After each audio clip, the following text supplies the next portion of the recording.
You've got three seniors that you're going to lose in your group with Mac, Bug, and Ryan.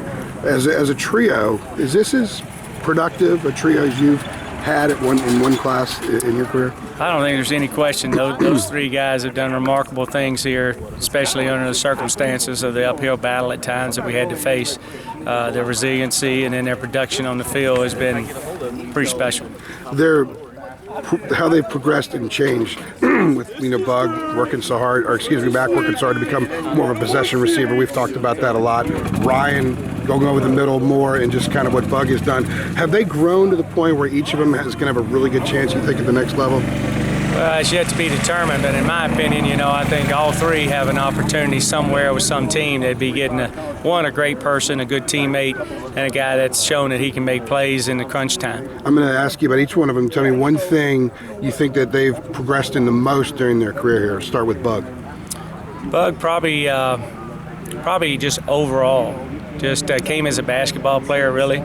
And his ability just to become a better receiver, whether it be blocking, catching, running routes, just becoming a complete player. Ryan is becoming a receiver, period. He was a running back out of high school and never played the position. So learning routes and coverages, that's where he's really done a great job. And, of course, he's very special in the return game. And Mac?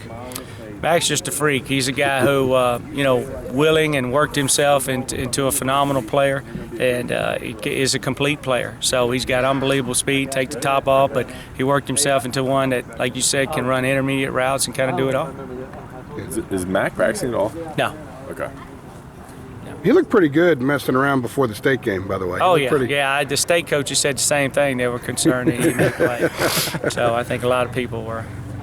Sorry if you've already answered this, but Larry talked to us earlier in the week about the first couple of days of bowl practice is really inward-looking, trying to get reps for the young guys. Who are some young guys? We've heard about Bug and Mac and Ryan for years.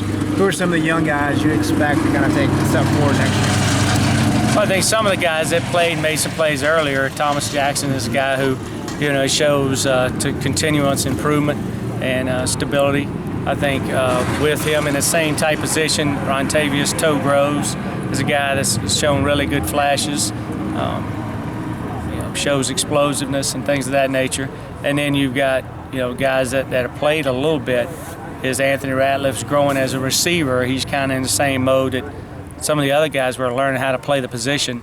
And then Cunningham's a guy who transferred in. He's really made some plays throughout really the whole year. So he's shown some flashes here lately too that gives you a lot of encouragement. Then behind that, we're starting to work with some of the young guys that we don't get to see very much at all. That being Javal Millette and the guys that we signed, in the past, and some of those guys, Roscoe Johnson, and whether it's Josh Cabrera or Devin Perry or whoever else in that group that we don't get to see as much, them start to show some flashes. Are there any concerns